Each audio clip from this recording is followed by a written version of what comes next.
for an adult audience. Loveline may contain sexually oriented content. Listener discretion is advised. Loveline with Adam Carolla and Dr. Drew.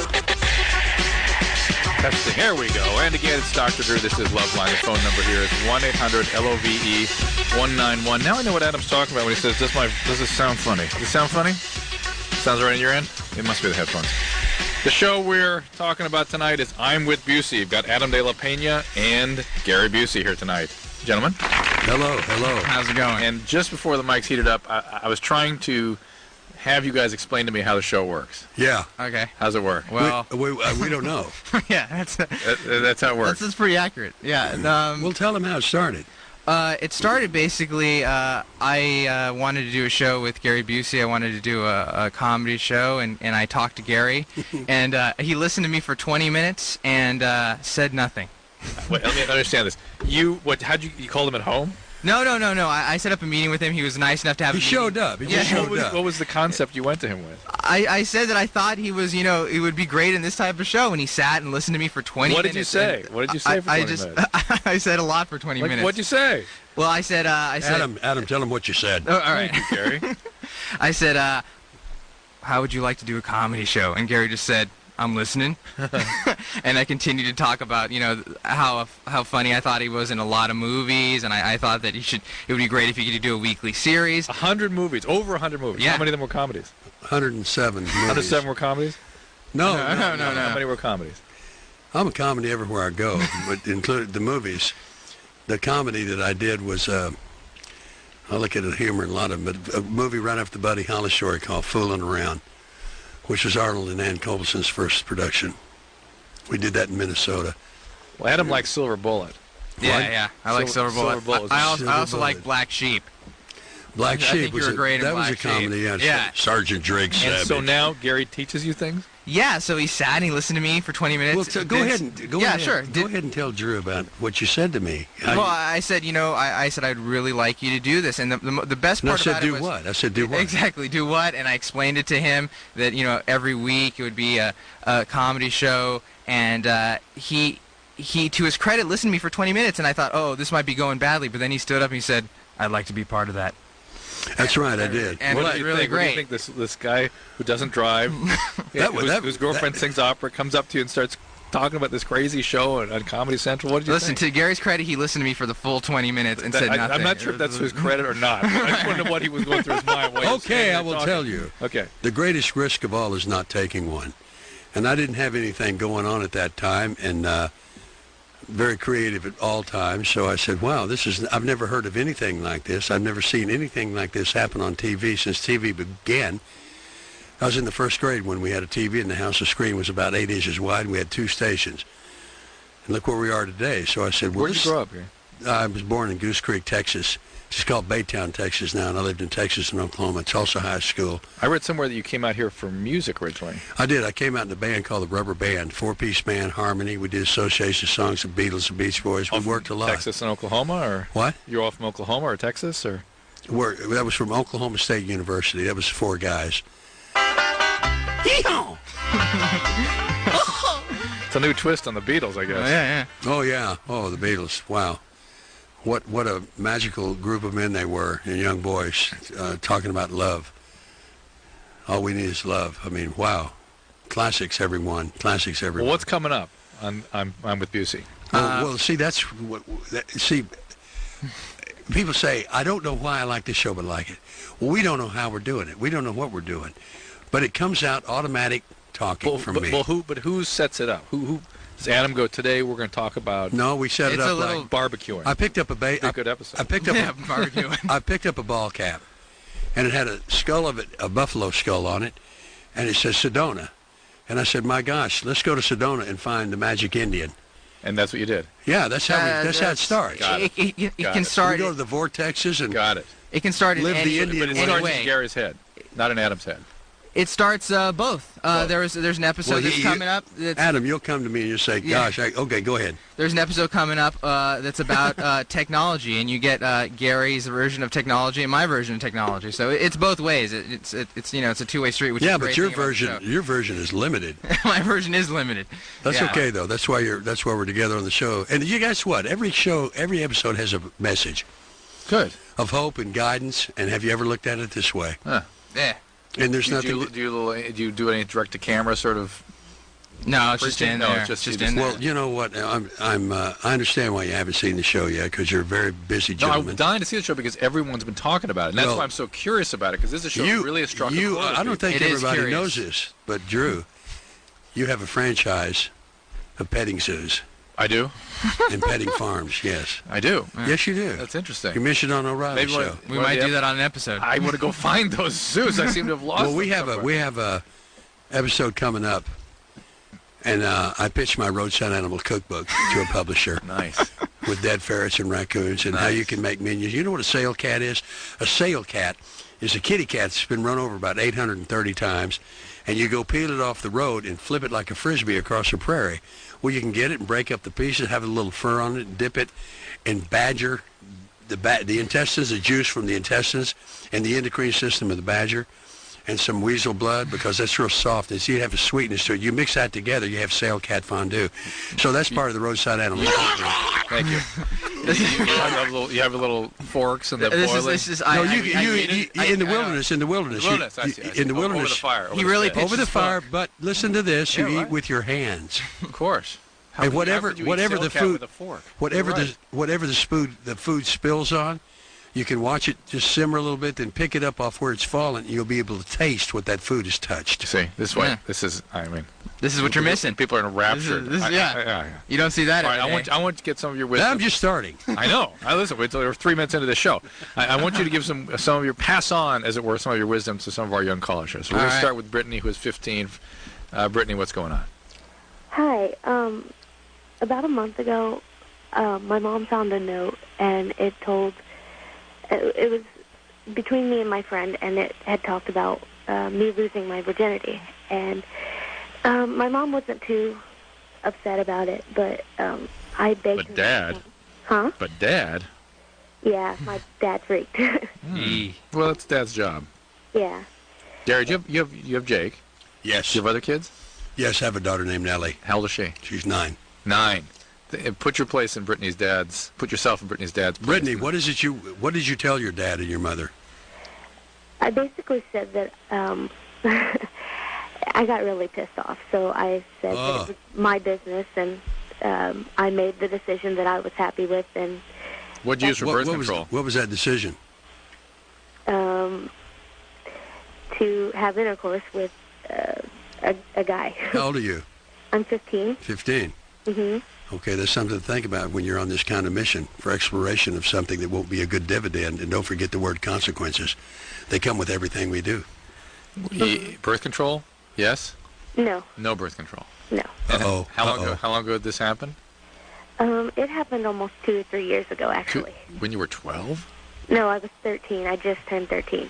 Brittany, think as a 15-year-old now, what kind of decision-making does a 13-year-old make as it pertains to these kinds of issues? How old was the guy? I think he was 16. We didn't really talk about age too much. I wish Adam were here to ask that classic question. Where's your dad? Are you still with him? Adam's favorite question. No, we were never together. Oh, but you were that night. Well, yeah. So, all right. So, what's going on? What do you want to ask us tonight? Well, basically, I didn't know how to approach a conversation with him because he got really upset. And Is then, your dad kind of an abusive guy to begin with? No. He's very sensitive. I don't know. He's been really quiet ever since, and I don't know how to talk to him about it. Okay, forget about how he is right this moment for a second. Has he been historically has he used alcohol or drugs or been kind of abusive with you? No, not at all. Where'd you come up with the idea to sleep with somebody at 13? It's sort of an impulsive thing to do. It wasn't a boyfriend. It was all of a sudden you're having sex with the guy. Nothing for 3 years hence. The attraction. What was that? What were you getting out of that? The payoff. Well, okay. My mom, she's been the problem. It's not my dad. Okay, so your mom's abusive. Yeah, a little bit. Does she drink? No. Okay, so your mom's been abusive, and this is sort of a little way of acting out some of that, huh? I guess. Yeah, that's the sort of fallacy of decision making at 13. That's very good. The decision is Very so good. clouded by the emotional context that there's sort of no decision. You're acting out. Your mom's abusive. You're pissed off, and you're just going to do this thing. Now your dad, you've hurt his feelings. You've hurt yourself. I mean, that's really the greatest way to hurt your parents. Hurt yourself, and you've managed to do that. Thank God you didn't get pregnant. Thank God you haven't continued on a tirade. Yeah, You're thank doing God. okay right you now. keep it up. I think, there are always, in situations like this, there's opportunities for good, right? Your dad has seen you now as maybe, there certainly will be more consequences and more parenting being done upon you, but maybe there's an opportunity here to reestablish your relationship on a new level, to talk to him, open up about these issues. Maybe they can talk to you about your sexuality more openly. Maybe you can talk to your dad about what a pain in the ass your mom is. Maybe you can get some family treatment. And don't go into that conversation with your father and mother with fear or anxiety. As within any family, it's the kids that have the symptoms. And your symptoms are what the result of how your mom's behaving. This is Leslie of 17. Hi. Hey, what's going on? Nothing much. What about you? You're talking to Gary Busey and Adam. Adam, did you pronounce your last name De La Pena or Pena? Pena? De La Pena, yeah. De La Pena. You're Mexican. Yes. You're sort of one of the least Mexicans Adam Carolla and I know. Really? Yeah. Really? Yeah. Yeah, I live. All right. We'll talk about that when he gets here. Okay. I live with Mexicans, so I'm used to it. What's going on? Nothing much. I just wanted to ask y'all a personal question. All right. I'm in the Marines. Okay. And Semper Fi. Huh? Semper Fi. It's Semper Fidelis. Yes, it is. Hoorah. Anyways. Motivate. What? Do that again. Hoorah. Hang on. Semper Fi. Motivate. We had some Marines in here. Nice. Remember that TV show Boot Camp? Oh, yeah. Well, Yeah, sure. we had the two Marines that were the sergeants. Oh, really? Oh, wow. Here's what they did on the air. You got another question, weirdo? Bring it up. Hurry up. Hurry up. Get out of my face. Those are really nice guys. I like those guys. I like those guys. Those guys are good. They remind you of home, Leslie? Huh? They remind you of home? Yeah. Like, call me out. Hoorah. So what's going on? What's your question? I want to ask y'all, are y'all guys, like, intimidated by women that are a lot stronger than y'all? I mean, like, there's not very many women that are in the Marines, but the women that are, we're, like, very strong. And, like, not just, like, physically, but, like, strong-willed. Are y'all, like, really intimidated by things like that? Some men, I bet you. Yeah. Yeah. Some men are intimidated. Some men are turned on by it, I bet. Well, all men are desperately afraid of rejection and abandonment because of the armor they carry in from birth. Mm-hmm. And that's one thing that a man will use his manipulation and control on when he feels like he's going to be abandoned and rejected. When you intimidate a man, he'll run quick if he's going to be abandoned. Yeah, well, I kind of shock guys because I don't really look like... I'm a very shapely girl, I guess you could say. And it's just when I tell them I'm in the Marines, they just kind of get that weird look on their face, because it don't look like I would be. I think you're in the wrong squadron, my dear. Yeah, that? you're Why is that? You're training in the wrong camp. What kind of camp do I need to be in? I don't know, but we're guys who have a sense of themselves and aren't intimidated by women that pursue their career, whatever it might be. When I was in medical school, I had a lot of female friends that kept telling me that their social life had changed, that they couldn't date guys anymore. They were intimidated by. Well, I'm going to be an MT, medical. Yeah, and congratulations. I think Thank you. I'm very proud of myself. Other Marines must be okay with you, right? Yeah, I'm glad being in the Marines. I'm really proud of being in the Marines. Yeah, you're fine. Just don't listen. If a guy's, I'm sure it changes. I'm sure it alters the pool from which you can pull. Yeah. Right. It's gonna be a different group of guys. Well put. Yes, that's but good. the guys that are interested in you will be fine. Yeah, well, my boyfriend's in the Marines, too. So, there you go. I mean, it's something that really helps me out a lot. I mean, he pushes me when I need it, and I push him when he needs it. Just scream at him, give me 10. Hoorah! All right, Leslie, good luck. All right, thank you. Bye. Get on your knees, scumbag! This is Serena, 16. Hello, Serena. How are you? We're good. Good. Gary Busey, I'm with Busey. Tonight, I'm with Busey. Yes, you are. I'm with Busey. You had the great pleasure. Comedy Central, 10 p.m. Tuesday night. Well, I'm sorry, I didn't say that. Yeah. Yes, It's okay. you guys can He'll keep- say it, yeah. Thank We'll you. say it repeatedly during When you the fall show. behind, I'll catch you up. What is the Crank Anchors? Is it just before that? No. I don't know. I should That was know like this, 10 on but I Tuesday. don't. All Yeah, right. yeah. Crank anchors, that's a story about feminine hygiene. Why isn't don't they have him do a Crank Anchor? That's a I'm with Busey episode. That's a It's a biblical easy story. one. Yeah. Crank anchor. Serena, what's up? Okay, I have two small questions, okay? First is, what is an enlarged labia? What does it mean, or? What is it? Well, there's two lips. One is majora and one is minora. One is sort of on the outside and has skin, and the other's all the pink and smaller ones on the inside. And some of the times the inside can sort of poke out and be long and big, and sometimes the outside ones can be enlarged too. In the deep south, they can look like the end of a Pico sleeve. Pico sleeve. That's like the pirate sleeve that peeks out from That's the executive officer on the deck, sir. Yes. What? Whatever. Whatever. All right. And what are you asking, though? Yeah. I just heard it on the radio, and some of my friends were talking about it, and I didn't know what it was. That they were too big and became enlarged? No, this is talking about because we heard it on the radio. Yeah, but that's like So saying... I was going to do plastic surgery. Okay, they're talking about the inner lips being too big. And that some women don't like that, and guys don't care. And it just, they sort of get in the way. But, I mean, to say enlarged labia is like saying an enlarged nose. I mean, what does an enlarged nose mean? Well, your nose is big. It doesn't mean anything. It has no sort of medical implications. You could fit a lot of nickels in a big nose. Let's stay on the female vulva here for a second. This is Rachel, 14. Yeah. I was wondering, like, my mom and I, we both have these, and they're boils on the inner thigh area. Mm-hmm. And, like, my mom, I don't know. I'm with Busey at 10 o'clock Tuesday nights. Comedy Central. That's right. Rachel, what's up? And you wonder what they are? No, I was just, like, wondering, like, is there any way to, like, get rid of them or anything? Try some antibacterial scrubs. Keep it real dry. Sometimes anti-inflammatory, like steroid creams, help with stuff like that. But it's nothing you need to worry about. Okay, here's one for Gary here. Jay, 17. Hey, I just have a question. Yes, Jerry. Ask Gary. Ask me, Jay. Gary's feeling left out. Okay, I was in jail for like 22 months. For what? I can't tell you what for. But I was in jail for... Shall I be like Adam and put people on hold when they don't answer questions? Anderson was doing a touchdown dance.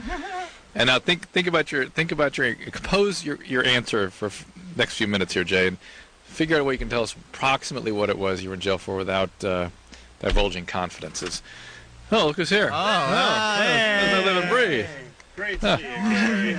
Tickled pink. Adam. Yeah, you look tickled Adam, pink. what's happened?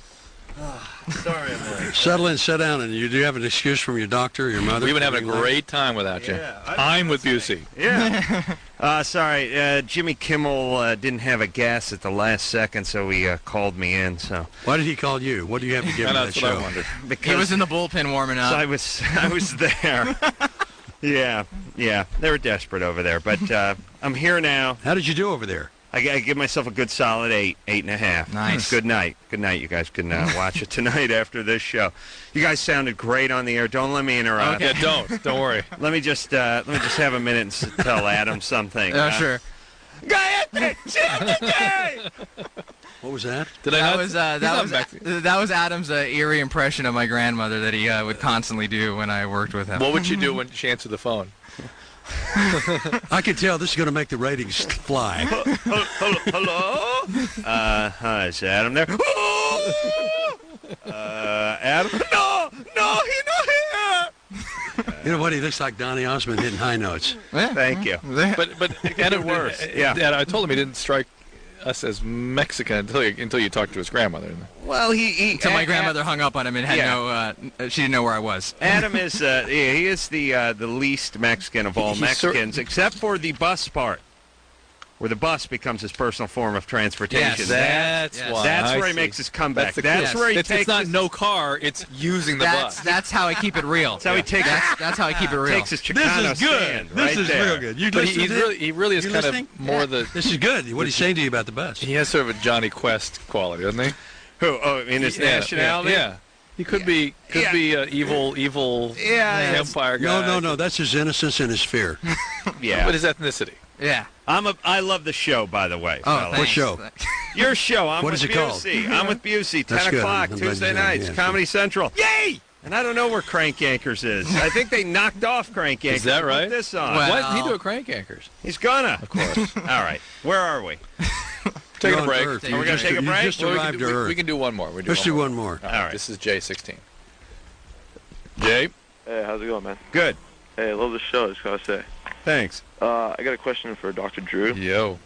Hey, I was wondering if there's any way a chick could get pregnant if you finger banged her.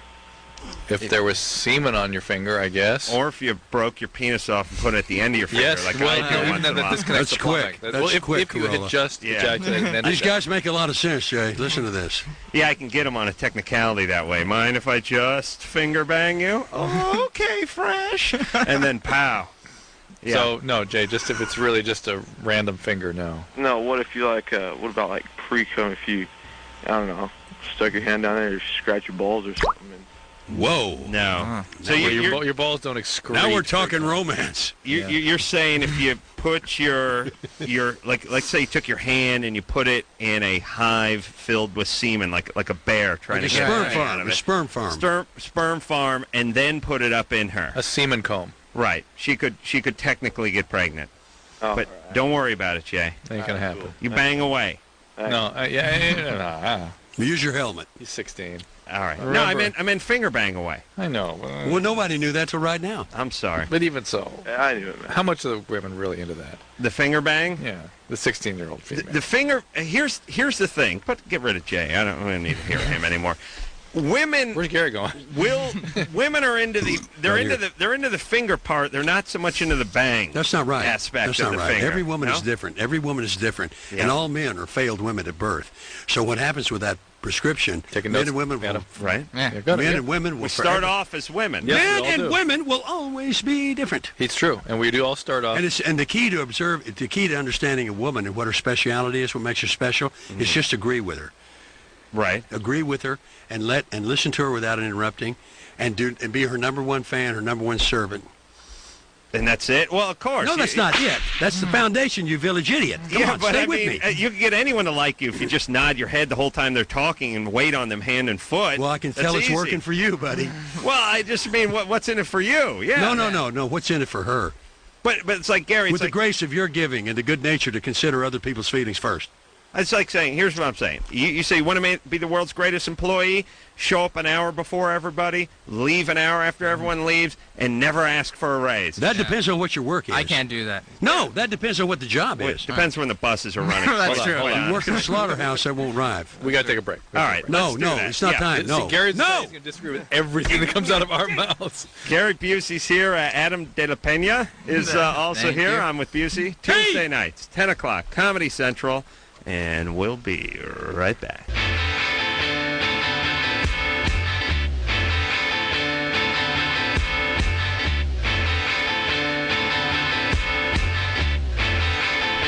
Hey, everybody. It's Loveline. I'm Adam. Sorry I'm late.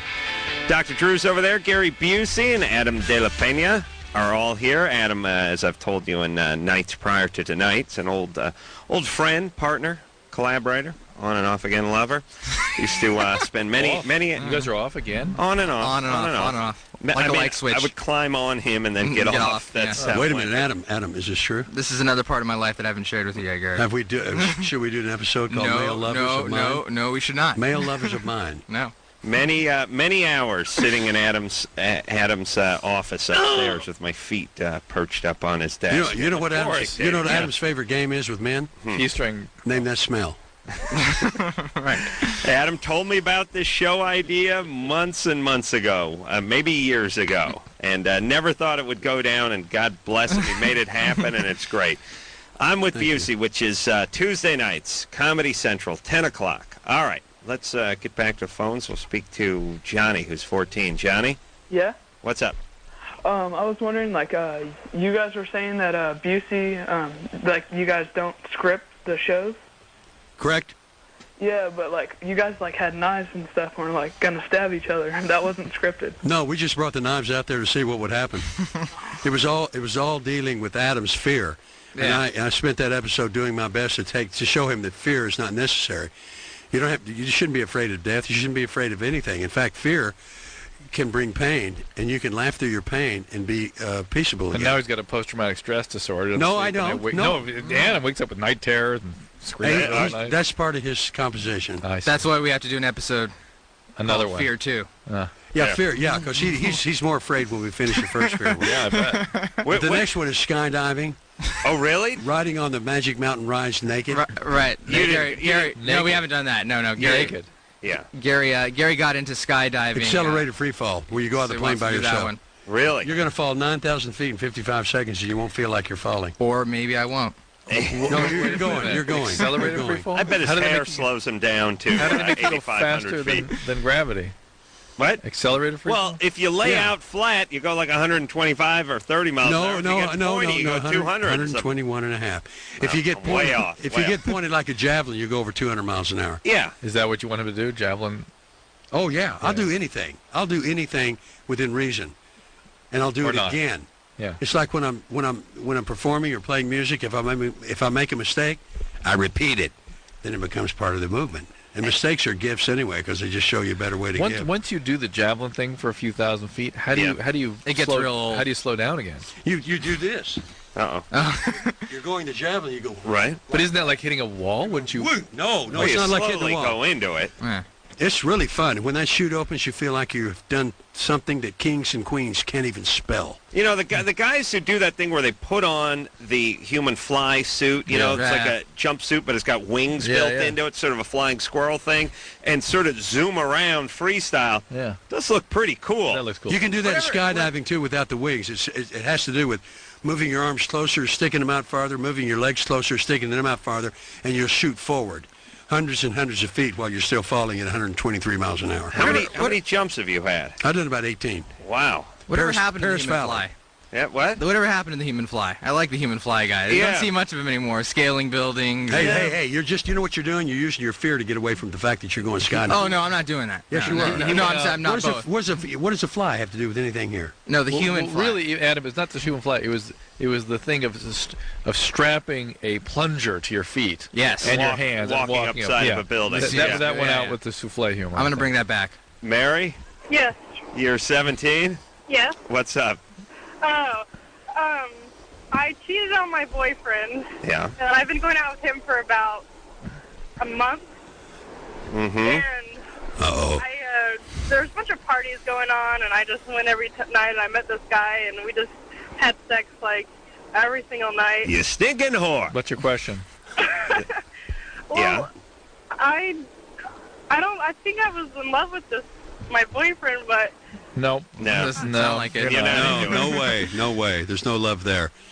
Let him go. Especially after a month. Hey, honey, let me tell you something. When you get lost in your imaginary vagueness, your foresight will become a nimble vagrant, and you will not know where to go, who to see, or what to do, or how to get there, or how to get out of it. Wait, that's a Zeppelin song. If I ever heard it. It's Rush. It's Misty Mountain Hop or something. Look, if it's on the DVD. Pay attention, please. Pay attention, please. The only possible way you could have been in love with this guy, or the way this story would fit with you having been in love with him, is if that was such a scary thing to you that you have to absolutely destroy it and sabotage it. Yeah. That's a possibility. Ooh, that's good, Drew. That is a truth. Drew's heavy. Everything was going good with our relationship. I'm just telling you, if being in love and being in a close relationship, being vulnerable is horrifying to you, you've done a nice job of ruining it. All right, well, let's scratch around a little. Do you have trouble with intimacy? Is your dad around? Did he die? Yeah, my dad's around. He is. But I think I'm addicted to sex. I'm with a new guy all the time. You might be a love addict looking for love in a place that it's not really there. Were you sexually abused growing up? Never. Are you addicted to anything else? That hold on. By the way, Gary's last muse was Juice Newton. Got it. Okay. Got it. You tally? Hey, Mary. Yeah. Okay. I don't know what Drew's question was. I stopped paying attention. Is she addicted to anything else? I just think that the reason why I think I might have cheated is I think I was expressing my feelings because his mom forbid him from seeing me last week. Nah. Well, you're not in a relationship with his mother. If that's true, then you're just a despicable person. Well, she thinks I'm the devil or something. Yeah, well, you are. That's the bottom line, honey. Yeah, despicable. Maybe she loves too much. Yeah, no. If you get a little angry at somebody and you act out in a very self and other destructive way, then you're a despicable person. But if intimacy is difficult for you and you have to sabotage it, we feel sympathy for you. Adam, do you remember when you were in high school and you had that disapproving girlfriend's mother, so you showed her by going in your room, crying and masturbating and doing magic tricks? Which time? You have to be more specific. Do you realize he has tapes of David Copperfield? Oh, sure, yeah. Doug Henning. Yeah. Drew, who didn't know who Doug Henning was 5 years ago. When Adam told me you didn't know who Doug Henning was, I was shocked and appalled. Yes, and I couldn't believe it. And I lived through the second. Yeah. It's ridiculous. We'll give him the benefit of his fantasy. Yeah. Yeah. Did you bring any cards with you, Adam? No, I didn't bring anything with me. No. Are you incorporating any magic into the show? I haven't seen Yes, it there is so some far. magic. There's magic. coming up. There's magic everywhere. The Oh, yeah. Magic Indian. That was in Sedona. That was our second episode. And Oh, really? And the one this Tuesday night is called Imagination. But I'm talking about, Marshall Brodeen playing Oh, yeah, cards, there'll be some of that in there. Oh, yeah. Oh, definitely. I'm not talking about Val Kilmer in the desert. Right. I'm talking about actual. What was he doing in the desert? Pulling rabbits out of the hat. What was he doing with the deck of cards in the desert, Val? All right, now we're getting off the. No, we're not. We're not getting off the air. I want to know. I'm not talking about spirituality. I'm talking No, you're not about talking about Reno, anything. Nevada, bad tuxedo. Right, there will be magic. I owe it to the people that love magic, and there's about 100 out there. So yeah, there will be magic. There should be more Promise. because you are good. You are good. Thank you very much. Yeah. You are good. Yeah. You can't make me disappear. Jay, we put on hold because he wouldn't say what to bring some of the Carolla flavor to the show. Oh, I see. He wouldn't answer one of my questions. For instance, the question was, why was he in jail? Oh, okay. I was in jail for residential burglary. There we go. Residential. All right. Okay, my question. Well, were you trying to get money for drugs? No. Why couldn't you say that, Dick? I don't do drugs. All right. Actually, that's kind of part of my problem. See, ever since I got out, like 14 months ago, I've been like really strict with the people I hang out with. He was in jail for 22 months. Wow. Yeah.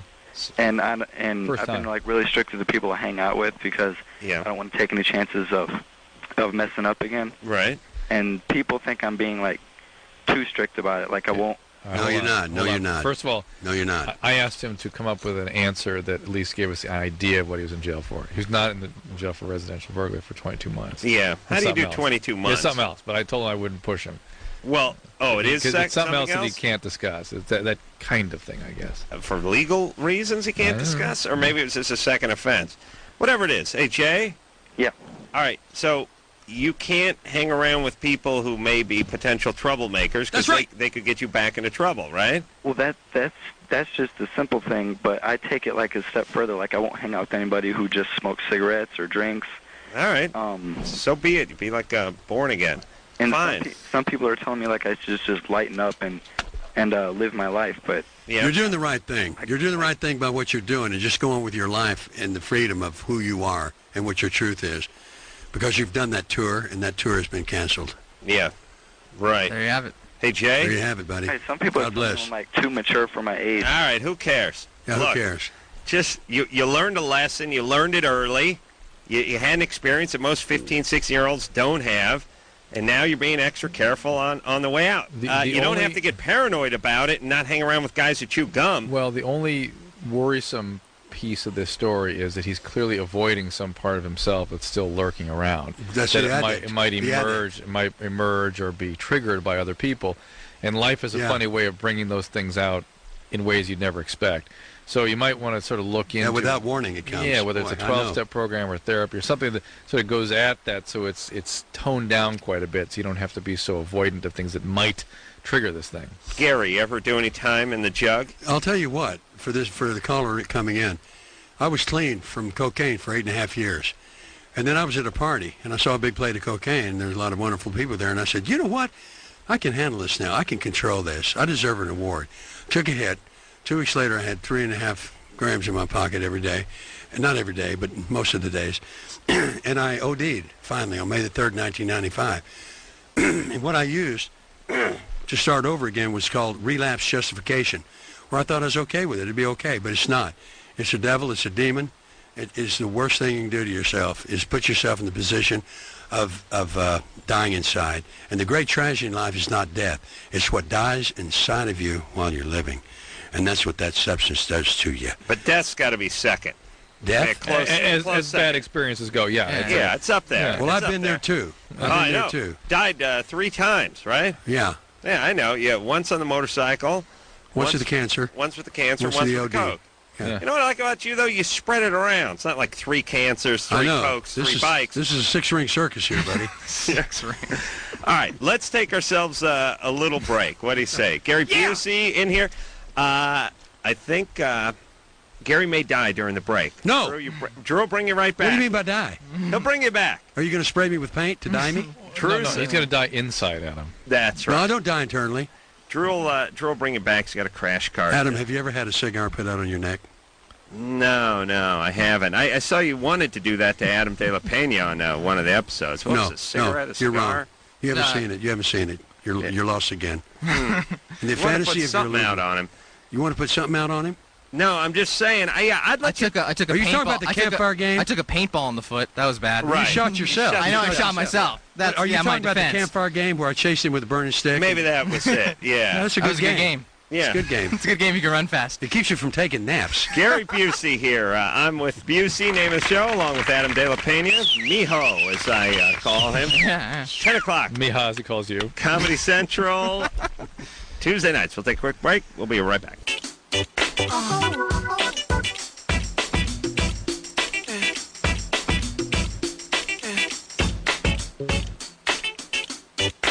Hey, everybody, it's Loveline. I'm Adam. That's Dr. Drew. 311 in here tomorrow night to talk about smoking pot and music and all that good stuff. Gary Busey. Awesome. Hey, how are you out there? Adam De La Pena. Hey, everybody. Same guy. I'm with Busey. It's Tuesday nights, Comedy Central, 10 o'clock. If you haven't seen it, you Uncanny. should. And tell all your friends and even tape it for because you'll see it again and you'll laugh at things you didn't realize were funny the first time through. Unscripted, real time. Just Improvisation. The way it should be. It's Yes. hidden reality revealed. Hidden reality revealed. Dr. Drew over there's got no current TV gig. Let's go to the phone. Speak to Emily, who's 19. Got Emily? a book coming out late August. Right, no one cares. Go ahead. Correct. Hello. What's up? Okay. Dating someone since September. I just got back from my first year from Boston, my first year of the university out there. Mm-hmm. And I was just wondering, I've been in a relationship since September, like I said, but right now it's long distance. He lives in Morocco. And where do you live? Boston. Does it matter if he lives in Morocco? Yeah, I mean, she lives... I thought you said she was away for a year somewhere. I thought maybe she was in Morocco or something. I see. How'd you meet No, this no. Moroccan man? In the dorms. Where? What school? Dorms. At what school? Boston University. All right. Is he coming back to attend school? Yeah, he is, yeah. All right. And what's the problem? Well, early on in the relationship, he got caught by the police for possession of marijuana. Yeah. And I kind of stayed with him to support him through that. We were only going out for like 2 months. And so I thought maybe I should, stick around and try to help him through it because he was going through a rough time. How much pot did he have on him? Not a lot. It was really stupid. 6 kilos. Like, what is your question? my question is, right now, like he cheated on me 6 months into our relationship, and my question is, I have a father who's on his 3rd marriage, and I don't know if I'm sticking with this relationship because I have a problem with commitment. Who did he cheat No, with? you don't have a problem with commitment. You're attracted to guys who will leave you. Ooh. You're attracted to guys who will cheat. You insist on being in a relationship with guys who will cheat because Dad was a cheater. Emily? Yeah. Does that make sense? Yes, it does. But he broke up with the girl who he cheated on me with. Here we go. And we're gonna. It's a cycle. It sounds Emily, like a cycle. cheaters cheat. Period. They don't cheat one time. They keep cheating. Right. Hey, Emily? Yeah. What's the matter? Did we I don't disturb know. you? What's wrong with your No, it's attitude? just like, Are you hot or are you depressed? Those I'm are kind two. of depressed, I guess. All right. Then you should That's go the deal worst with that. part. Yeah. When you have the choice between being hot or depressed, better to be hot. But she's smart. Okay, but listen, the guy cheat on you. Who did he cheat on you with? His ex-girlfriend? He went out with this girl for 2 years in high school, and then she found out that I was in the picture, and so I guess they broke up because she was mad at him. So he was cheating on her with you, Right. and now he's cheating on you with her. Well, Whoa. not anymore. Emily, all right, just Will the break circle up. be unbroken? Guy is a dick. You listen. BU has great mental health services, extensive student services there. Go get a therapist and start talking about this stuff with your dad. Good. Because you're going to keep playing this out over and over and over again. This is just the beginning. All right. Even though it was 6 months ago. Oh, Emily, please just take my word for it. The main reason we don't trust him is because you're attracted to him. That's right. Well, no, Whoa! Tell him to pack that fez and hit the road. I don't know what other thing they do in Morocco. They eat couscous. They have belly dancers get in your pants when you have big buffoon pants and dance there. Really? Fighting snakes. You know, the thing that's funny about me is fighting snakes in your pants. They're two-headed snakes. I hear Morocco, and I think to myself, I think I don't like those people. And then I think, why is that? Wait a minute, maybe I do like them. And then I think, better play it safe and not like them. Why is So that? that's what are you afraid of right now? They're from that whole part of the world. Why does that cause fear in you? Why does that cause Adam's fear afraid in of you? having to work, missing his masturbatory. Why do you have fear over the word Morocco? It just, at first, I like the Moroccans, At first, you like them. What do you like about them? Well, I like the fact that I think they smoke a lot of hash. That's one thing I liked. I like the fez. What about the fashion? I had a fez. I like the ideas that the guys wear sandals and a dress around. They're portrayed well in cartoons. Those are called sarongs. Sarongs. Not good boner attire, by the way. I don't know what you do in high school with those things on. Yeah, sure. Yeah, well, it depends on how you're gifted. There. Depends on how you're gifted. Yeah, I'm just saying I couldn't get away with wearing sweatpants in high school. I don't know how these guys get away with wearing a sundress. I think you're okay. You're taller. All right, but the point is I'm still out. My jury is out on the Moroccans. That's all I'm saying. Fair enough. Oh, that's good. Yeah. That makes sense in what you're saying. How should we feel about the Moroccans? Good. Very good about them. Feel good about them? Yeah. All right. Well, maybe I've turned the corner on them. Kelly? Hi. They eat with their hands, those people. That's so what? It is. So what? We've had forks for 500 the years. Roadside Animal Cookbook that I'm publishing. Oh, you my eat God, with you your heard hands about in the this? wilderness. Really? Oh, my God. Yeah. A sail cat. Oh, no, That's give him a something cat. else. We heard the sail cat. Give him another one. Well, he hadn't heard it. But the listeners have heard it. All right, give him the sail cat. Okay. I beg your pardon. You can go to Sedona, Arizona, where there's some observatories and look on the telescopes. Right. You'll find red squirrels that are basted on those telescopes because they lie in the sun. You take the red squirrel off. You make a campfire. You get it cold.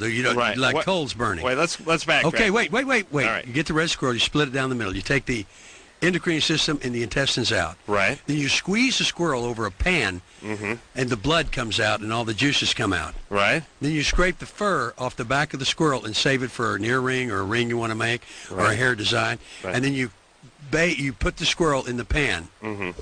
And it's good to have another animal to put, like squirrel feet. Yeah. If you have other squirrel feet, squirrels are tree rats. What about skunk feet? And you put it and you roast it up. Right. And you eat the meat very softly because it's not a flayed squirrel.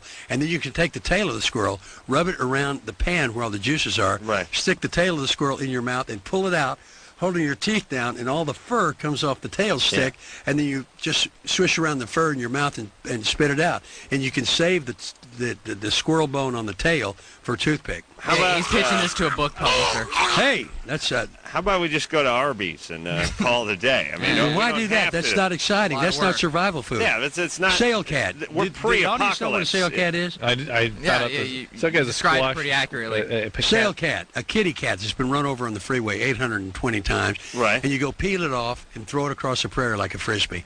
It lands, it breaks in pieces. Sail cat. It doesn't break into pieces. Yeah, it does because it's as stiff as a board. They're like little chips with fur on them. Okay, all right. Little chips with fur on them. Get cheese and get some roots from the cactuses. Cut the cactus up to give water in there. Yeah. Stir it up. Put some butter in there. Put some Stubbs barbecue sauce, and eat it like a Cuisinart. But why are we trapped in the desert? I don't understand. Well, that's the location I picked for this fundamental roadside animal cookbook. See, everyone's got their own sort of specialty cookbook. There's the woods. Right. Right. Gary's wants to be roadside animal cookbook. Okay. Yes. When's it coming out, Gary? It's probably in 2 months.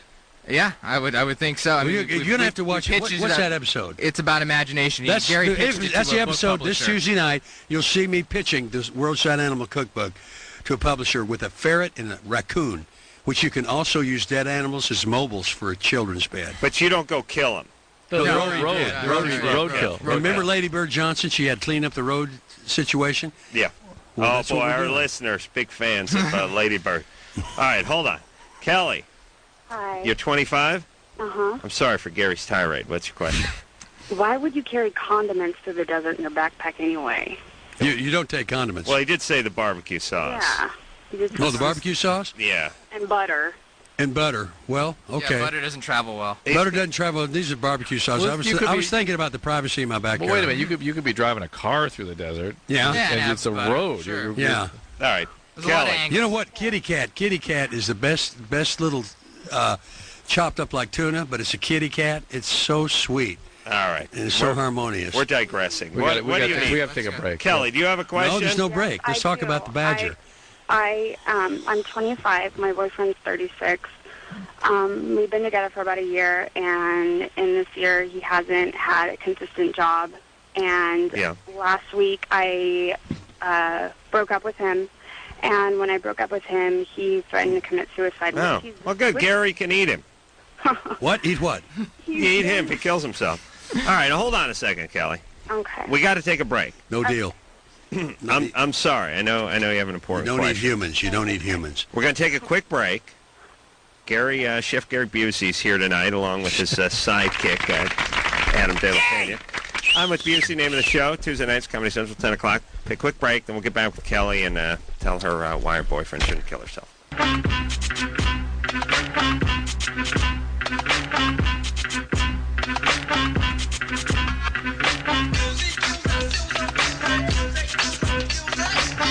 Yeah. Get funky.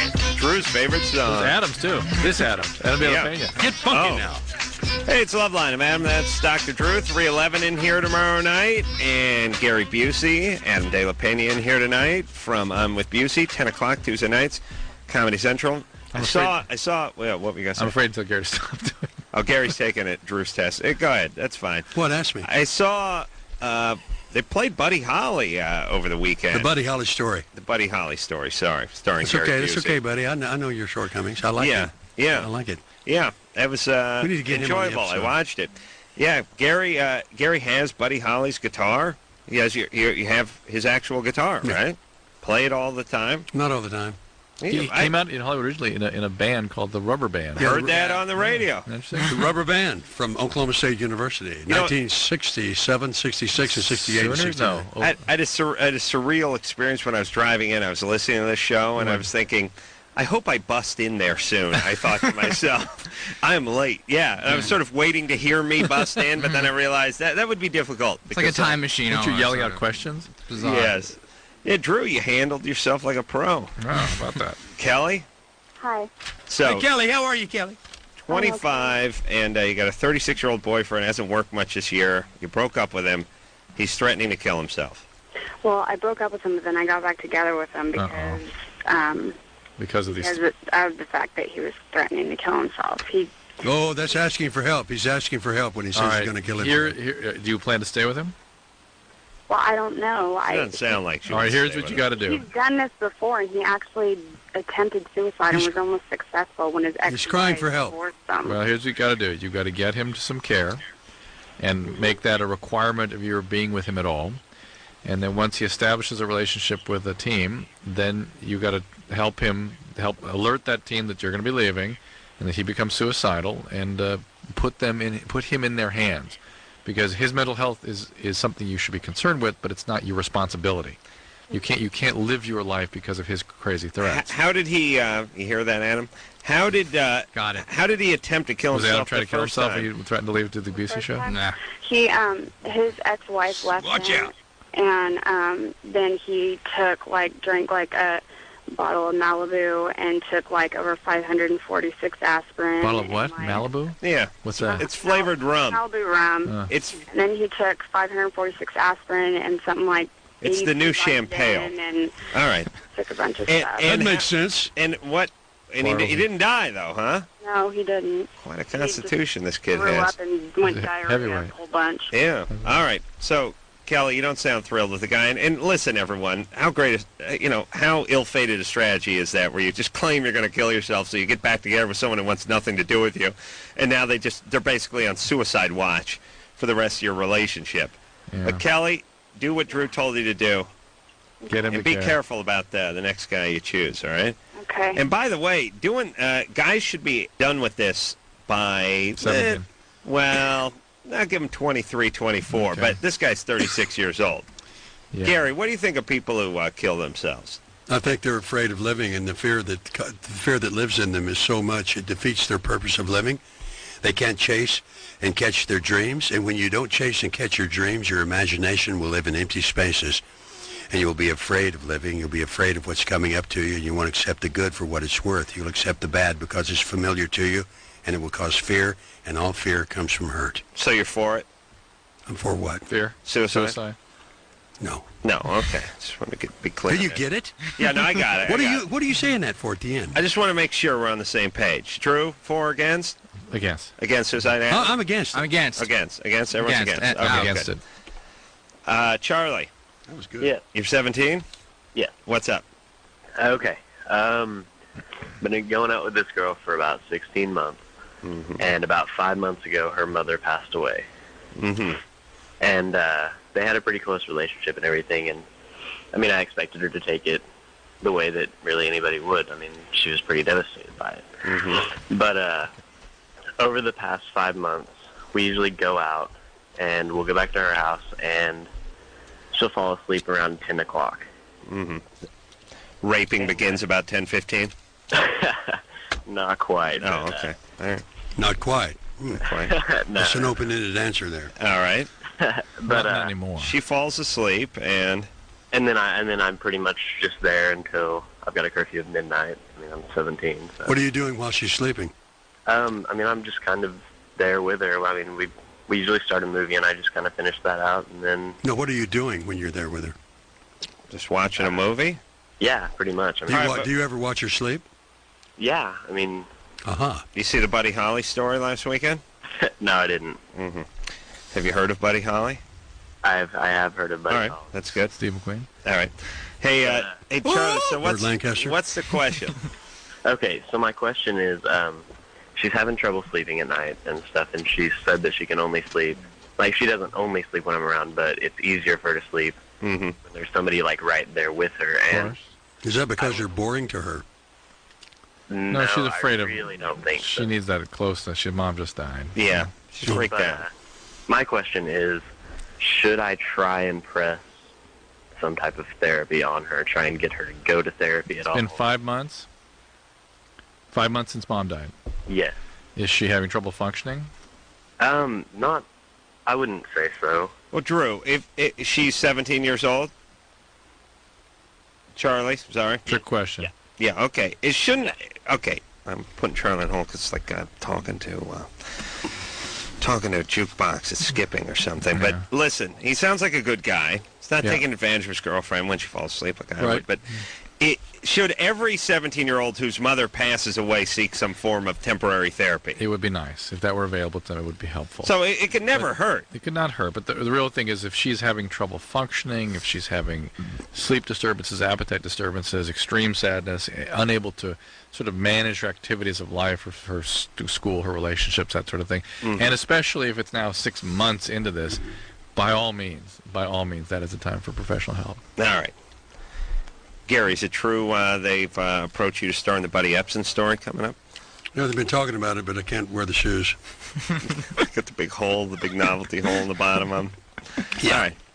True, Buddy Epson passed away. Oh, today? Yeah. Let me tell you, those people who passed away. Yesterday, maybe. Hey, Yeah. Uncle Jed? in reference to this last caller, Yeah. all people who pass away to the other side, they're in a much better place than they were here. Are they? I have been there. What about you? You live in Malibu. Better in Malibu? No, I'm talking about out of your body to the other side. That happened to me after my motorcycle wreck, and I can tell you it's beautiful there. How long were you dead for? I don't know. It was after surgery at Cedars-Sinai, and my body stopped functioning. They put machines on me. That's when I left my body. Really? And what's your memory of that? Beautiful. Really? Good. Only thing I felt, there's no men or women over this. It's androgynous voices that speak to me in thought from big gold balls. Those are the angels of provinciality. And I was given some information on what I was going to go through coming up. And I came back. And it was my choice. Did they send you back? Did you ask? No, they said, You can come with us now, or you may return to your body and continue your destiny. Then there's a big gap, and it said, it's your choice. Everything I heard from that voice, an androgynous voice speaking to me in thought, was the lovingest feeling I've ever had. Nice. Well, because I was over there. So you have no don't fear. have that. You don't have. No, I don't have fear. No. Fear is a dark room where the devil develops his negatives. Right. Fear, F-E-A-R. That stands for false evidence appearing real. I think he's got a digital camera now. Who? I don't want to crap on the fear devil negative story, but I think he's gone digital. Who? The devil. No, he doesn't know how. Oh, he hasn't? No. So, You'll notice in the episode we have coming up that I know that cameras usually by good guys are weapons of mass destruction. And you'll see how I prove it. Oh, I see. The technology episode. That's next Tuesday, not this Tuesday. This Tuesday's imagination. You know what I'd like to do? I'm curious. Yeah. I'm really gave you an affirmation on the questions you're asking. They are. You're to solid. find out the truth of the heart of the matter here. Well, I'm jealous because here's what I would like, Drew, and I think we could do it through modern medical technology. I would like you to take me down to clinically dead. Remember they had that movie, Flatliners? Yeah. That movie's awesome. Cryogenics. Cryogenics. Well, we'll get to that later. Oh, did you see I saw the cryogenics? episode. Yeah, you wanted to be frozen in a No, storage I'm going to locker. be that. You got to. Not a storage locker, a coffin. Yeah, Right, coffin. yeah. Coffin. In a storage It's an locker. igloo You coffin. should tape the episode so you can watch them again or take notes. Or have a I dictaphone. do. I have a secretary there. She takes shorthand. I study it. Copious notes. Is that the girl from Morocco? All right, but then Let's get back to Flatliners. Here's what I want to say, Drew. Here would be a nice gift for you to give me. A walk on the other side? Okay, yes. But hear me out. Hear me out. We go through life, everyone goes through life with the fear of their demise, you know? Oh, that's not necessary. It's not necessary, but we can't help it. You don't feel death. I know, but, you have people that get on an airplane, they get a little nervous, they get behind the car wheel, they get a little nervous, they're in a bad neighborhood at the wrong time, they're looking over their shoulder. Here would be nice. And then, so other people... That's fair, that's fair. They just find Jesus Christ, they become born again, and then they have this sort of warm glow inside, but meanwhile they can't drink or do it doggy style or anything, and they end up living horrible lives. Oh, no. But here's what I'm saying, Drew, this would be a good gift for me. You just came from Sarasota, Florida. Bring me down. Take me down. Yeah. Take me down to death. Yeah. Let me feel the warm, golden orbs that invite me in, like Gary has felt. Let me do that for you. You do that. You'd be. I wouldn't be comfortable with you in the room. Gary, I don't want him distracted.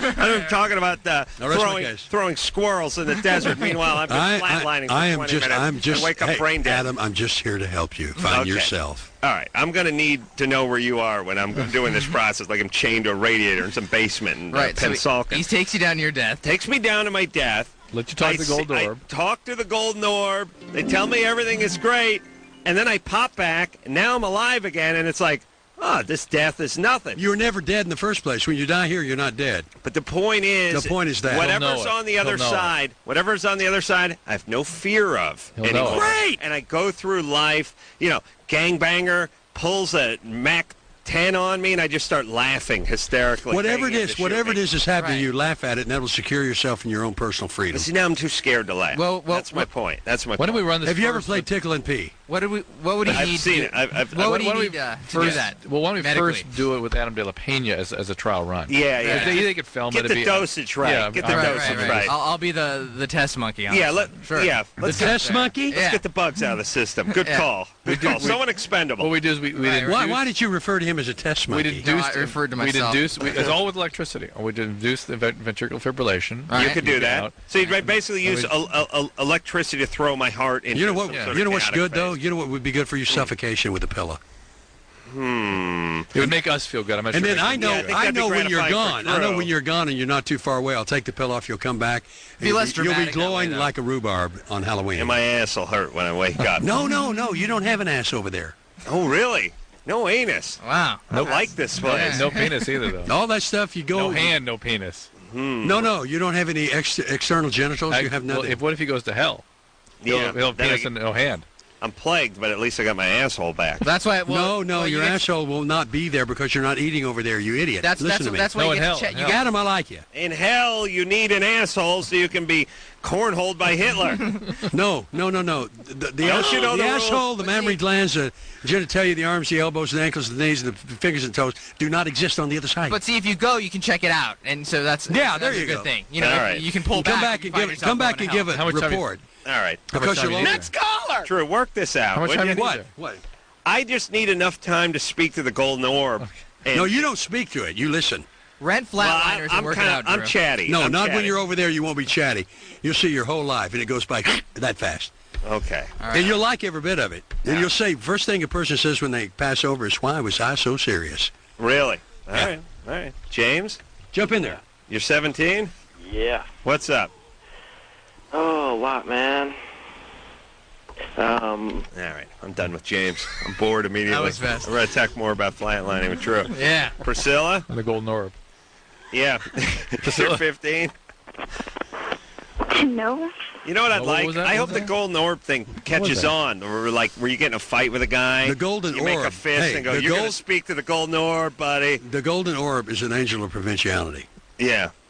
It's not God. But you're That's an AOP. All right. Priscilla? Priscilla? What? You're 16? Yeah. What's up? I wanted to know, does tweak affect a menstrual system? Yes. What's tweak? Speed? Yeah. No, like glass. Speed. That's speed. It's amphetamine. Yeah, the methamphetamine. All right. Why do you say no then when I say speed? Oh, because I didn't know speed was part of that. I'm like, yeah. Speed, glass, amphetamine, whatever. It's all Right. the same. Tweak. Okay. What's up? You're 16. What are you doing? Oh, it's not me. It's like actually one of my friends. One of your friends. You ask that friend if she wants to speak to the golden orb. If she's using enough speed that it's affecting her menstrual cycle, she needs treatment.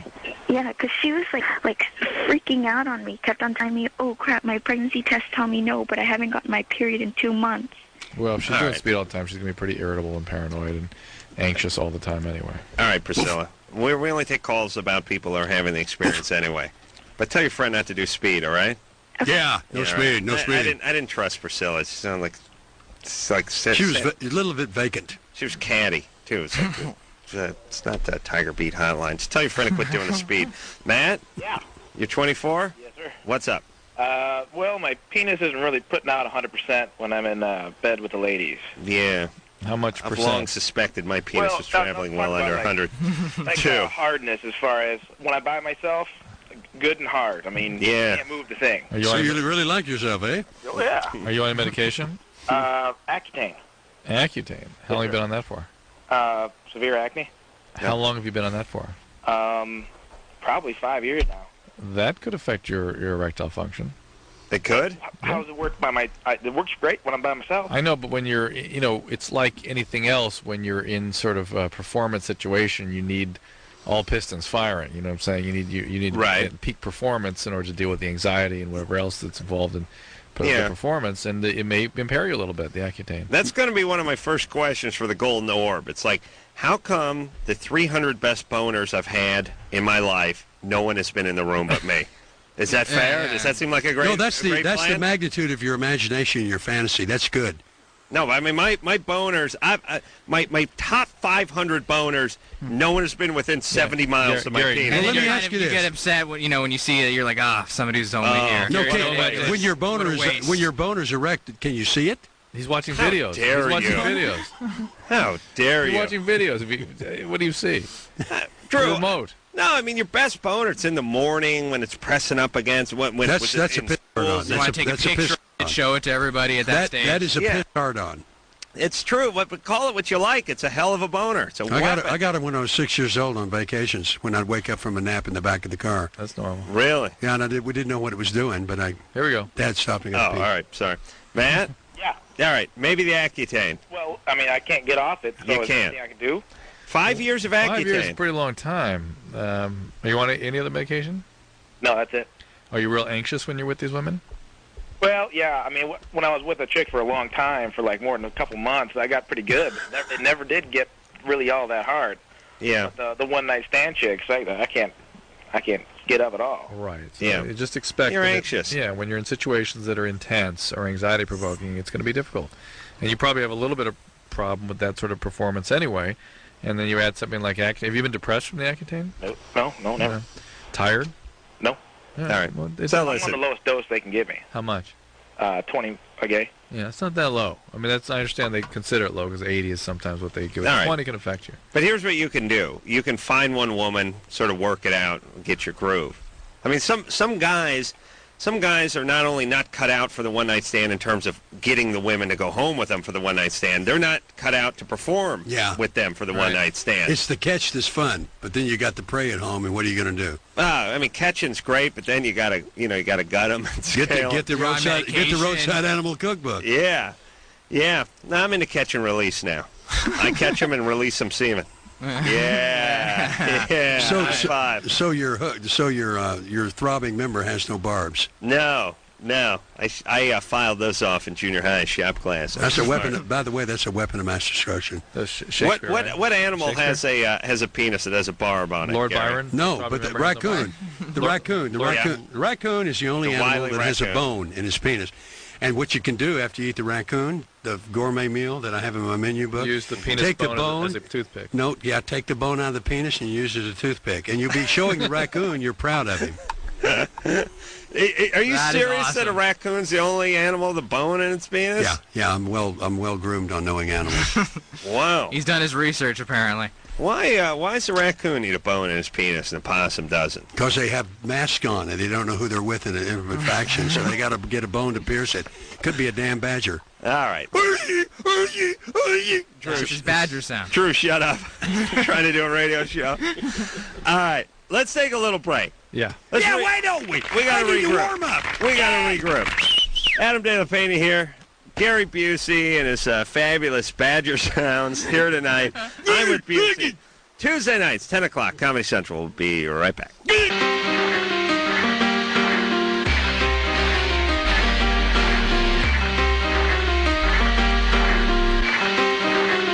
Hey, everybody. Loveline. I'm Adam. That's Dr. Drew. 311 will be in here tomorrow night. Gary Busey and Adam De La Pena in here tonight from I'm with Busey. Tuesday nights, Comedy Central. 10 o'clock. All right, let's get back to the phones. We'll speak to Shannon, who seems to have avoided trouble with one of my pet peeves. Shannon, you're 20? Yes. How are you tonight? Good. That's good to hear. Yeah, the left turn on the red left arrow. You know the spiel. Yes, this is just to reset for everybody. Yeah. I'm a fan of the left turn arrow in general. I have no trouble when it's green, letting traffic go. But my question is, why does it need to then turn red while the signal is green? So you sit there watching all the traffic go by. And or not. There ought to be a law. There ought to be a law. Yes, and you could clearly turn left, and if it was at the intersection you're at before it, you would have turned left because there was no arrow that was red, and if you were at the intersection that's after it, you would turn left because there'd be no red arrow. Why can't you turn left during that arrow? Why does it need to be red? It should go green and then go blank. And then yield. Yeah, just nothing. It should be yield on red. They used to have where they were just green and then they just went to nothing. In passing, they have green light and then green arrow. All right. And the green light is yield. All right. Well, if you have a red arrow and nobody's coming your way, why not just take the left turn? That's what I do. That's all I do. And Shannon, you did it? Yeah, I do it all. Hey, Shannon. Good. Because civil disobedience. We need it, like Rosa Parks. You're starting a moving to the front of the Adam. bus. Civil disobedience. Nothing wrong with that. Yeah. All right, so you did it, and what happened? And so I got pulled over. Right. Oh, dear. You got to be observing. And what I happened? gave him the whole spiel. Did you say it was Adam's spiel or your spiel? Or had he heard it? He sort of recognized it. He goes, I don't know where I heard that from, but I know what you're talking about. And he goes, and I don't know if it's against the law, actually. And so he let me go because he didn't know if it was against the law or not. Oh, good. Was this in Arkansas? San Diego. San Diego. Wow. And I guess they have Marines to worry about or something instead of college students. I don't know. I mean, they have bigger fish to fry. Yeah, a lot of drunken charheads out running over Mexicans.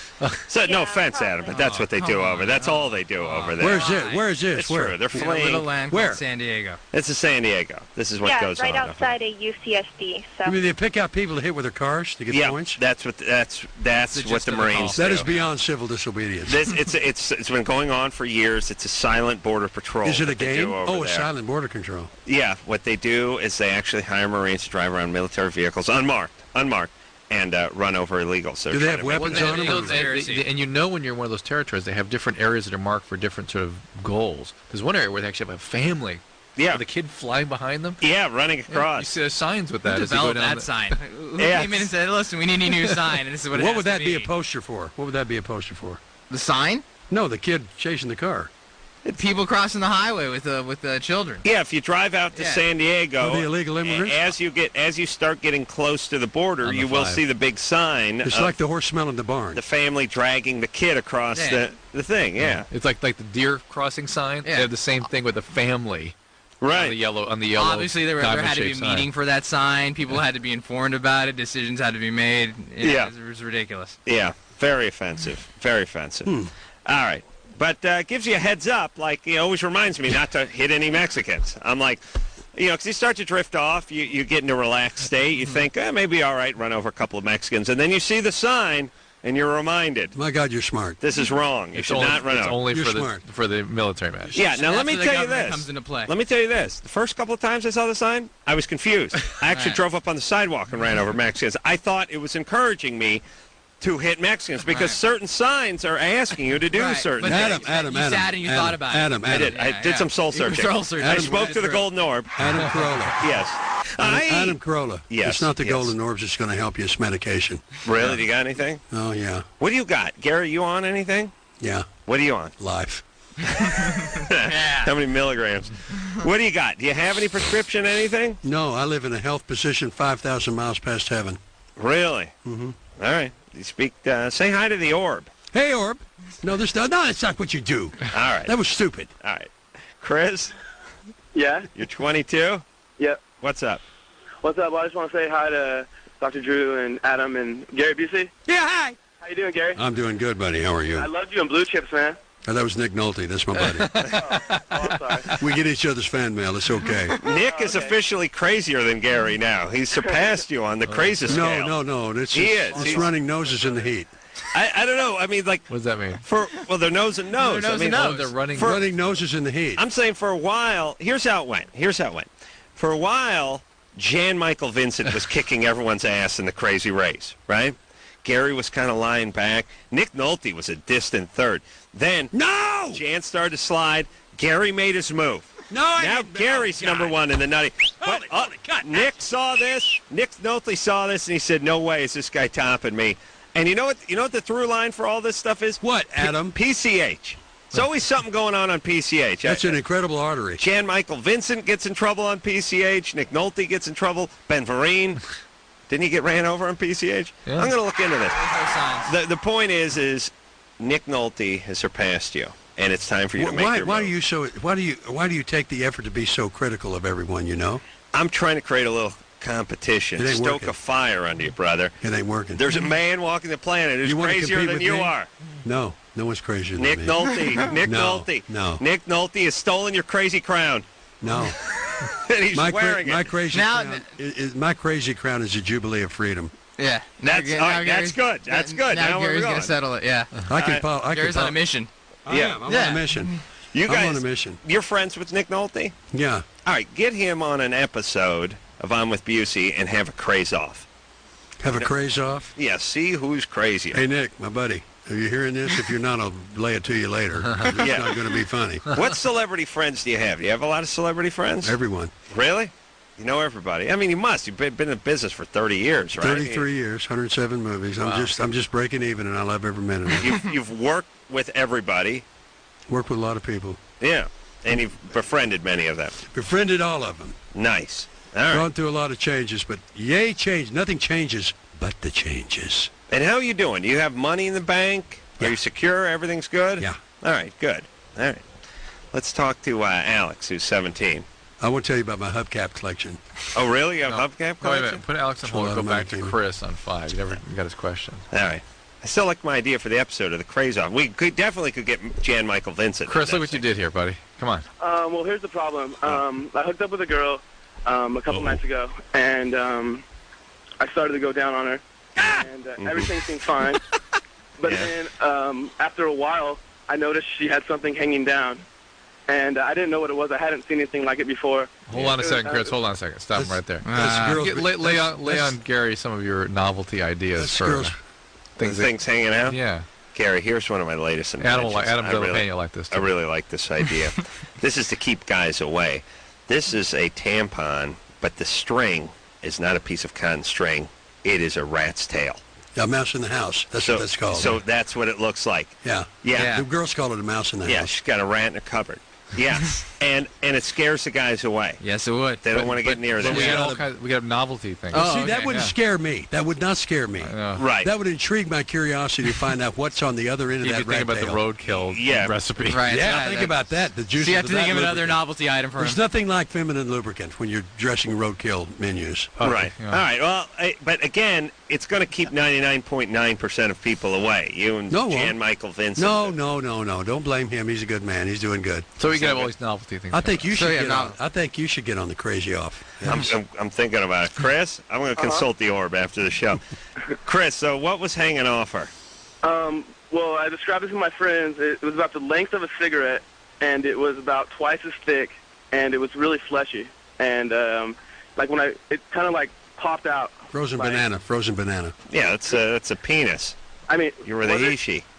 Well, look, Drew, what is that? Where's Fellini when you need him? It could be the labia minora, the inner lips popping out. Well, but if it was like a cigar and it was sticking out. Well, it didn't have a head on it, and it wasn't erect or anything, and so I thought it was maybe like her clitoris, but I don't know. Well, there is clitoral gigantism, right? Is it up where the clitoris is supposed to be?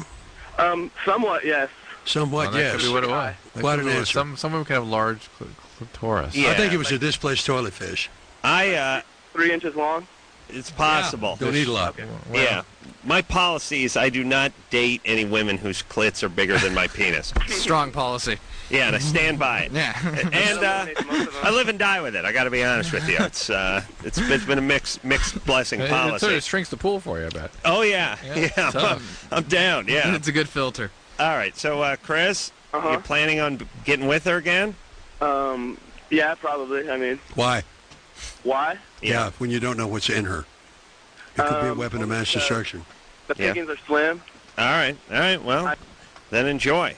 I don't know if it's bogus or what his problem was. Sounds like drugs. Sounds like drugs. Yeah. All right. Let's talk to Alex, who's 17. Alex, Hi. what's up? Okay, I've been with my boyfriend for like 2 months now, Mm-hmm. and I'm still a virgin, and we haven't had sex. But like every time, like I give him head or like I'm giving him a hand job, it takes forever to get him to come. How long's forever? Like it's 45 minutes to an hour. Ooh. Wow. He's probably having a lot of fun and just lingering. Yeah. Maybe he's trying to prolong it. But really, you give him 45 minutes to an hour of oral sex? Yeah, like I mean, I'll give him a little head, and then like I'll start jacking him off, and then he still won't come, and I don't know if it's me or if it's him or what. Well, you're going to end up having to soak your jaws in Epsom salts if you keep this up. Yeah, why? Did you ask him? Why just a little head and then the hand? Why not just finish him with the head part? Because he knows I can't do it that like long because I don't know, it's kind of like uncomfortable after a while. Right. All right. As long as you've maintained the sanctity of your virginity, that's the important part after the marathon head session. Yeah, seems like a lot of work. Followed by the 2-hour handy. You couldn't just let him have sex with you at a certain point? I mean, you know what I'm saying? Yeah. Are you a religious person? No, I'm not. It's just, I don't know. He knows that I'm not ready yet. Oh, there you go. There's your answer right there. You're not ready yet, so don't do it till you're ready. Yeah, he may be one of these guys that needs penetration in order to have an orgasm. Is he a virgin? No, he's not. All right. Has he had this problem in the past? No. Do you ask him about it? Yeah, I talked to him about it, and like he says that usually he comes really easily, so I must be me or something. I don't know. Has he asked you to change your technique or anything? Well, like I don't know. He didn't really mention anything because like we just did it like probably a week ago. Yeah. What if he? That's gonna sound a little bizarre, but what if he masturbated while you just sort of gyrated in front of him in various stages of undress? Would that work? That could be healthy. I could go for that. Yeah. That's what you do all the time, though. Yeah, that's true. How dare you, Drew? Wait till the orb hears about this. A lot of solutions to a lot of problems. The orbs already know. The orb's there. All right, so Alex. Yeah. Don't worry about your technique. It's fine. This is his problem. You guys are working things out. Mm-hmm. And you don't have to give him an orgasm. You understand? Yeah. I don't know what the answer is.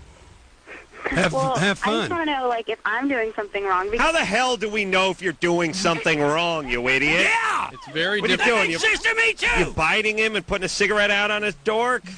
Are you doing anything ridiculous? Have you painted a head on his head?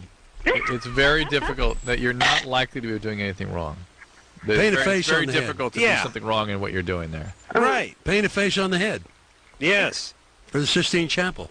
All right, so, Alex, you're not doing anything wrong. Okay. It's him. Yeah, him. I would orgasm almost immediately. Okay? Yeah. That's me. All right? Okay, thank you. All right. Is that your calling card? Yeah. Yep, the ladies know what to expect. I'll just keep a balloon of semen in my wallet in case it gets uncomfortable. They love giving you oral, Anderson. Oh, yeah. Yeah. You know what I am? A lot of guys talk about their prowess, about how they give good oral, or about how they're great lovers. My claim to fame is something a little bit different. I am the #1 receiver of oral. My technique for receiving oral is impeccable. Better than that. Let's hear about it. We'd like to see it? Watch this. Yeah. I mean, it's that, you know. All right. As long as it goes on. It's very engaging. Oral. Yeah. I think it's going to be Oscar time for you real soon. Yeah. And once in a while, I'll do a thing with my free hand, you know, where I like sort of rest it on top there. Make sure it's your left hand. Make sure it's your left hand. Left hand, do that. I'm not usually holding the microphone when I'm getting the oral, so you have to sort of. You should record your glee and your satisfactory and your screams that you do. Name the names that you were with in a past life. Yeah, I think. Oh, yeah, that's a good question, Gary. You must have been somebody else in a past life. I've been pirates. I've been American Indians. Really? Yeah. Pirates? Yeah. Pirates are cool. Yes, pirates. Yeah. Which pirate were you? I don't know which one I was, but I was a vast pirate with a winch that bit a hole in me ear, and I gutted her out and took her children and became a rich man in Tortuga. Shocking. Tortuga. And what did you? How do you know you were a pirate in a past life? I just know when I see ships and boats and guys dressed as pirates, I'm going to start to froth in my mouth, and the memories come to me from a hallucinogenic place that I took no drugs to obtain. Yeah, when Gary told me, I was a pirate in the past life, I didn't really question it. I said, that sounds about right. It is. It does. That's pretty much 100% accurate. There are past life regressions. We come around here a lot. You know, my only suspicion with the past life is nobody just basically cleaned out stables and did nothing like 99% of the population. How about 60 or 70% of the population died in infancy? How come anybody wasn't one of the people? No, that everyone died in was infancy? nobility. Yeah. Most people died in infancy. Hey, you're searching for clues with an invisible answer you can't grasp, and I like that about you. Literally, and how many people can be Cleopatra? Really, there can only be one, right? And then you got to say, no, I was Cleopatra. Elizabeth Taylor. Right. Throughout Taylor, history, the infancy death rate was like 2 out of 3. So most people in their past lives would have had to have been mathematically a child that died in infancy. No, and yet nobody was. No, Yeah. in the spiritual realm, some children come onto Earth and they're not ready to be here yet, and they leave on their own. Another spirit and soul captures that body. But how come none of the people who are living now were one of those spirits? That could be. They don't go in their past life regressions to that state ever. No, they're nobility, no they're past knights. life. It's just you go back home and then you come back again. You choose your own parents. I'm just saying, your journey. like if my dad is reborn 20 years from now. There's no time over there on the other side. But the point is when he comes back and looks at his life as a sort of flunky substitute school teacher who lived in North Hollywood, it's going to be very boring for the therapist. No, you don't come back in your life and look at your past life. You come back as a vegetable, a little you don't know what to do, you don't know what to say. The favorite thing a baby does is taking a poop and rubbing it on their face because they created that. That's their first creation. Really? Poop face. Still into that. A lot of Germans are too, I hear. Well, you know the shortest book. You know the shortest book in the world? What? 500 Years of German Humor. One page. Let's take ourselves a little break. Gary Busey. Yay! Laughing time is over. The second craziest man alive. Yeah, second to Nick Nolte. Sorry, Gary. Sorry, buddy. He refutes that statement. Lost the title. We'll take a quick break. We'll be right back.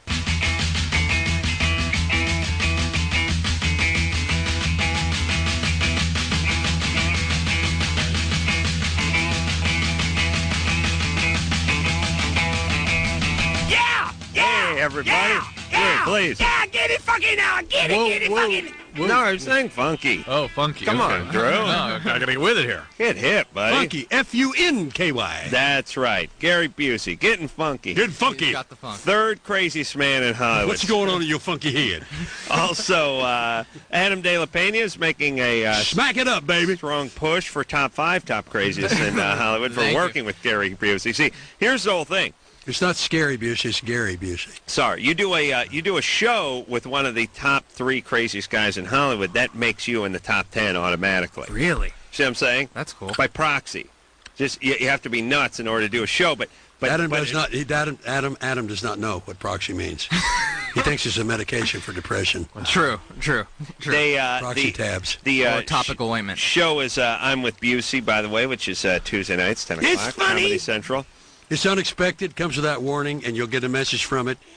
And you need to tape every episode. Adam, give a couple of good rentals, a couple of good Gary Busey rentals. Okay, first you got to go and you got to get Point Break. You got to get Point Break. You got to get Point Break. Point Break is good. Point Break is good. The other one that I like, even though he's not in all the movie, but he makes a strong appearance and 2 strong pushes, is Black Sheep.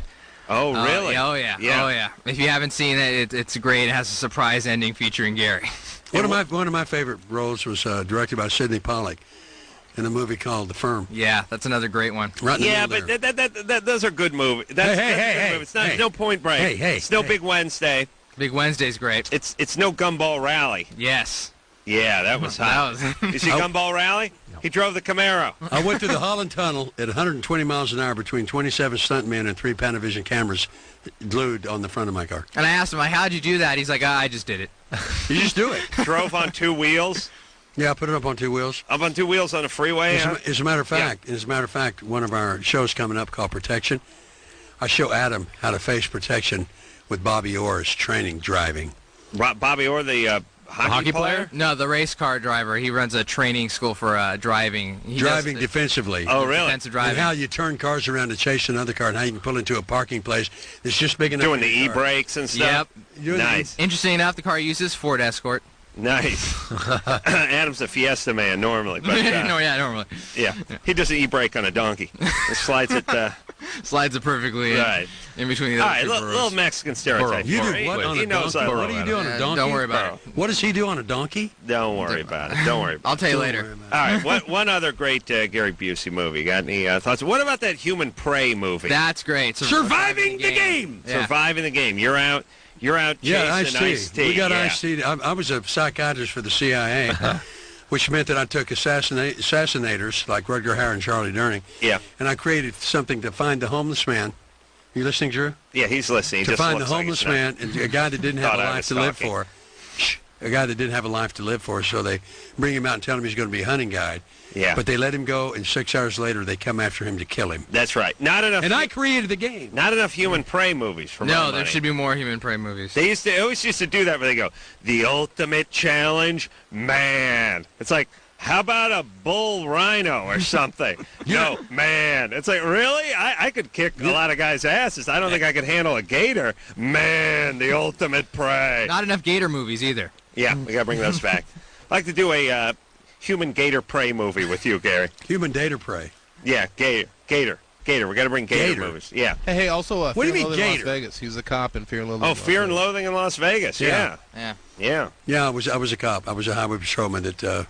So we got, we're 6 movies into the 170s done, Drew? Yeah. You got 101 to rattle off in the next 40 seconds. You ready? I mean, it's just amazing that just in the last decade there's been like 40. Matt? Yeah? You're 18? Uh-huh. What's up? I just wanted to talk to Gary about Mazeppa.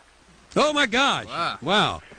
What is that? Mazeppa Palmazzotti's Uncanny Film Festival and Camp Meeting was in Tulsa, Oklahoma in the late 60s and early 70s. Myself and Gaylor Sartain, who's a wonderful friend of mine and a lovely artist, painting, and a lovely actor, we did a show with it. We made it up while we went. And I was Teddy Jack Eddy. And Mazeppa was all these different characters, and we just had free fall improv, and it's not unlike what we're doing now with I'm with Busey. Remember the shows where they would show a movie and they would have they would come back and there would be some sort of form of entertainment in the movie. Yeah, we great skits. Yeah, that's what they would do. Hey, Matt, how do you know about this? Yeah, man.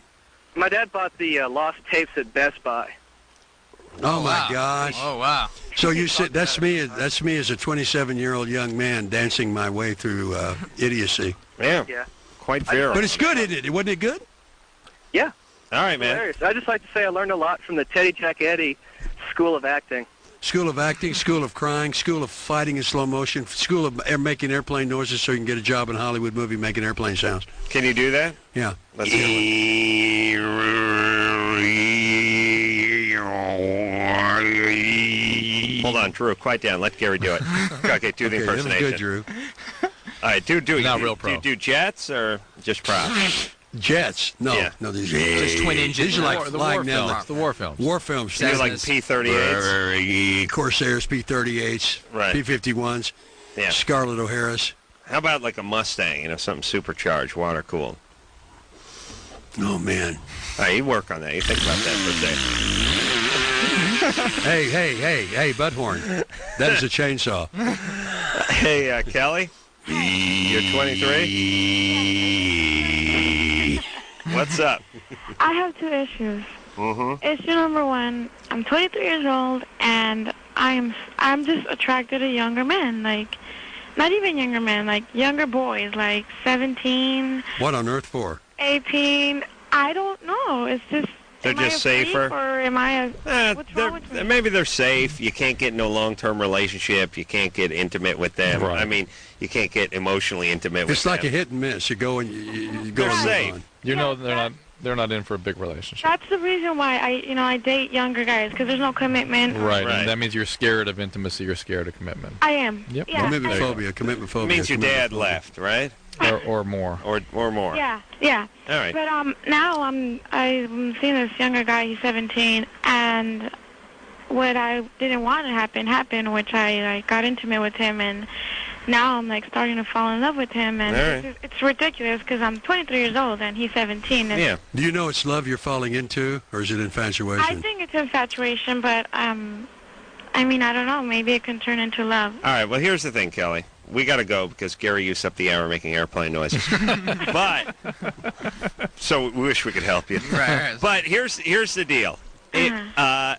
He's 17 or 23. It's not insurmountable. If Yeah, you're into there him, could be a then relationship. just try it. But Go the with but it. the fact that you are so intimately involved suggests he's probably not going to be very available for long. So All right. We'll see. We'll be back. Or you can ask the orb, which may replace the magic 8-ball. The orb will tell you without asking. We'll take a break.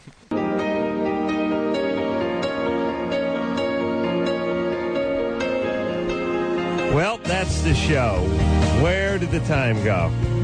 I want to thank Gary Busey for coming in here tonight. Thank you for having me. I appreciate it. Third craziest man in Hollywood. You got to get busy, my friend.